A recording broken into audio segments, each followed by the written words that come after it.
Sobat Sehat dan Bahagia yang tercinta, pada video sebelumnya saya sudah membahas tentang adanya kesadaran interpersonal dan kesadaran universal ditinjau dari berbagai disiplin ilmu seperti psikologi, biologi, neuroscience, dan genetika.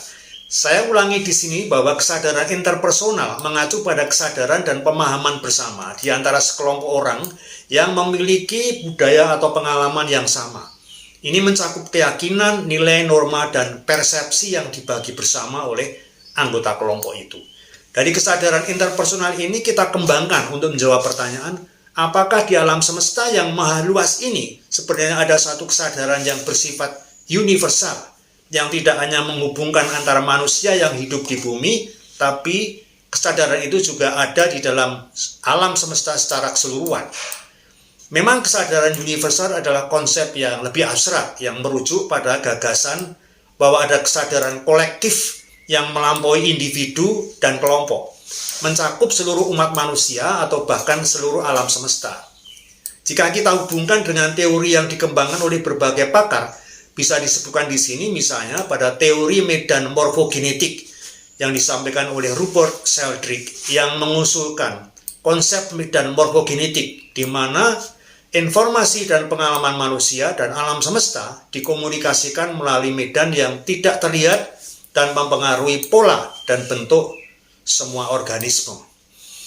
Kemudian ada teori kohesi kognitif global yang menyarankan bahwa otak manusia melalui komunikasi dan teknologi semakin terhubung secara global. Ini menciptakan jaringan informasi yang mirip dengan otak global, yang memungkinkan kesadaran dan pengetahuan bersama di tingkat yang lebih luas secara global. Kalau antar manusia bisa terjadi jaringan yang menghubungkan kesadaran otak masing-masing, bagaimana dengan keterhubungan yang terjadi di alam semesta? Tidak mustahil hal ini juga terjadi di alam semesta pula. Lalu siapa pemilik kesadaran yang meliputi alam semesta dan mungkin juga di luar alam semesta kita ini? Kesadaran universal dapat dilihat sebagai hasil dari jaringan informasi global yang semakin terhubung serta pengaruh genetik dan epigenetik yang memfasilitasi penyebaran budaya dan pengetahuan. Bagaimana kesadaran alam semesta bisa dijelaskan lebih lanjut? Ada beberapa pandangan dan teori yang mencoba menjelaskan kemungkinan kesadaran pada tingkat universal. Beberapa perspektif yang dapat memberikan wawasan tentang pertanyaan ini misalnya dari pandangan filsafat dan metafisika yang menyatakan bahwa tentang adanya panpsikisme, yaitu pandangan filosofis yang menyatakan bahwa kesadaran adalah sifat fundamental dari alam semesta dan bahwa semua benda materi memiliki unsur kesadaran. Dalam konteks ini, alam semesta secara keseluruhan sebenarnya memiliki kesadaran. Ada juga teori Gaia yang diajukan oleh James Lovelock yang mengusulkan bahwa bumi dan semua bentuk kehidupan di dalamnya dapat dianggap sebagai satu organisme hidup yang besar yang mengatur dirinya sendiri untuk menjaga kondisi yang mendukung kehidupan. Ini bisa dilihat sebagai bentuk yang disebut kesadaran planetari. Beberapa kelompok masyarakat mempunyai keyakinan akan adanya kesadaran kosmik.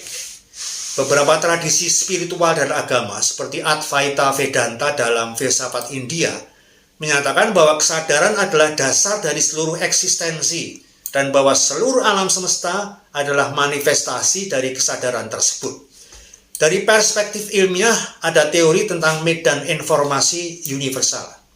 Beberapa ilmuwan dan fisikawan teoritis telah mengajukan gagasan bahwa ada medan informasi universal yang menyimpan informasi tentang segala sesuatu di alam semesta. Konsep ini mirip dengan ide medan morfogenetik Rupert Sheldrake tadi. Dalam konteks fisika dan biologi, kesadaran bisa dianggap sebagai fenomena emergen yang muncul dari kompleksitas sistem yang sangat rumit. Kesadaran emergen, istilah ini adalah konsep bahwa kesadaran muncul dari interaksi kompleks antara elemen-elemen dasar yang tidak memiliki masing-masingnya, tidak memiliki kesadaran itu sendiri. Konsep ini menekankan bahwa kesadaran muncul sebagai fenomena kompleks yang terjadi pada sistem yang rumit dan kompleks seperti pada misalnya kerja otak dan juga pada sistem planet dan bintang di alam semesta yang rumit. Timbulnya kesadaran ini tidak dapat dijelaskan sepenuhnya oleh elemen-elemen penyusunnya, tetapi muncul dari interaksi dinamis antara elemen-elemen tersebut dalam suatu sistem yang kompleks tadi. Jadi dalam sistem yang cukup kompleks seperti alam semesta, bentuk kesadaran bisa muncul yang menghasilkan kesadaran alam semesta. Pertanyaan lanjut adalah bagaimana dengan keberadaan Tuhan yang diyakini umat beragama?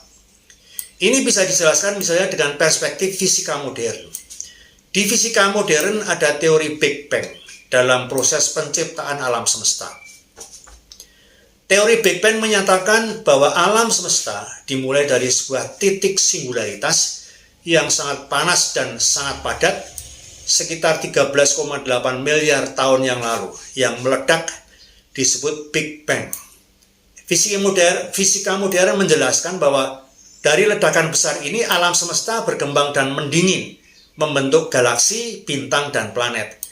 Dalam alam semesta kemudian berlaku hukum fisika seperti gravitasi, elektromagnetisme, dan mekanika kuantum yang mengatur perilaku materi dan energi di alam semesta.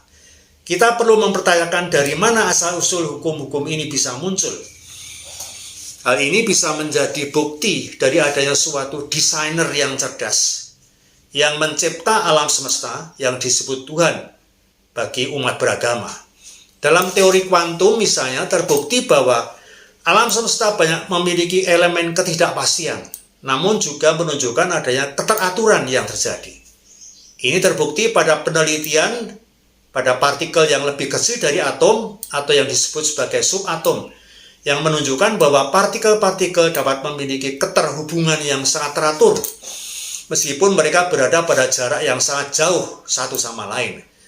Dan partikel subatom dapat berperilaku dan dalam cara yang tampaknya tidak teratur dan sulit diprediksi pada satu tingkat, tetapi mematuhi aturan dan keteraturan tertentu pada tingkat lain.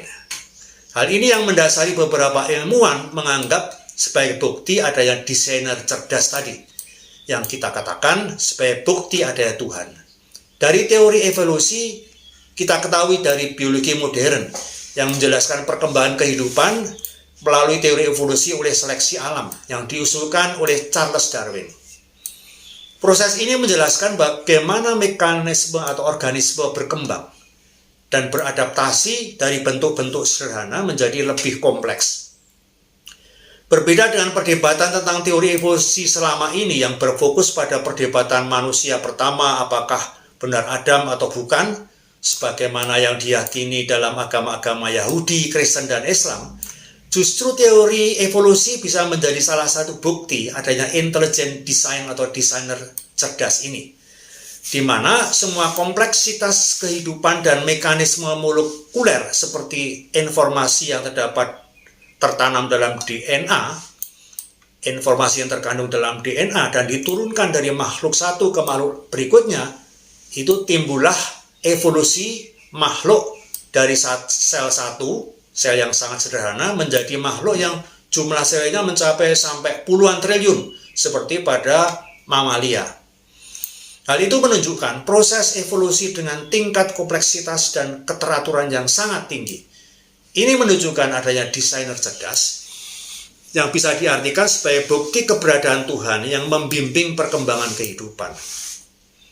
Kalau kita kaitkan dengan argumen filosofis tentang adanya penyebab pertama atau causa prima atau first cause, yang menyatakan bahwa segala sesuatu yang ada harus memiliki penyebab dan tidak mungkin ada rangkaian sebab akibat yang tidak berujung.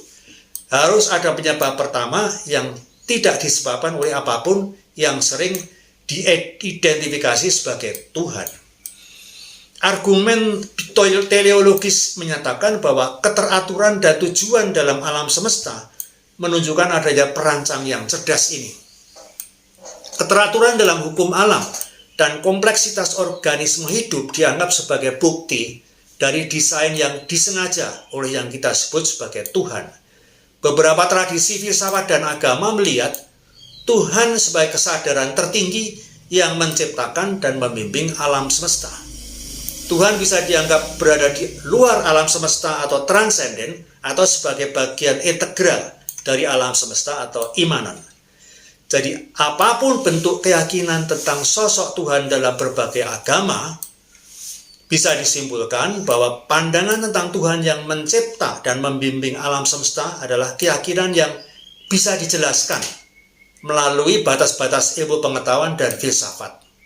Semoga para pengikut keyakinan tentang adanya Tuhan lebih jelas dan yakin bahwa Tuhan bisa dibahas keberadaannya oleh perpaduan antara ilmu pengetahuan, filsafat, dan teologi, di mana masing-masing disiplin memberikan perspektif yang berbeda, namun saling melengkapi tentang asal-usul dan makna dari alam semesta. Bahwa alam semesta ternyata dilakukan sang desainer yang cerdas, yang kita sebut Tuhan. Semoga penjelasan ini bermanfaat bagi yang yakin dan yang masih ragu tentang adanya Tuhan.